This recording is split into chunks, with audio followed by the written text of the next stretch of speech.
নাটোর ১ আসনের বিএনপি মনোনীত প্রার্থী ফারজানা শারমিন পুতুল বলেছেন, করার জন্য কাজ করছি, অক্লান্ত পরিশ্রম করছি। এই ৫ তারিখের পর থেকে না, আমরা জানি বাংলাদেশে কোনো না কোনোদিন ৫ই আগস্ট আসতোই, কারণ আমরা জানি সবকিছুর একটা সীমা থাকে।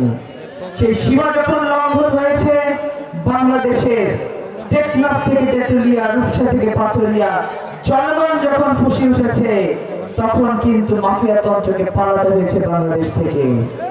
আমরা জানতাম বাংলাদেশে এই দিন এক দিন আসবে। দীর্ঘ ১৫-১৬ বছর ধরে বাংলাদেশ জাতীয়তাবাদী দল একটি নতুন বাংলাদেশ গড়ার জন্য কাজ করেছে, গবেষণা করেছে। আমরা ঘরে ঘরে গেছি, এলাকায় গেছি, মহল্লায় গেছি।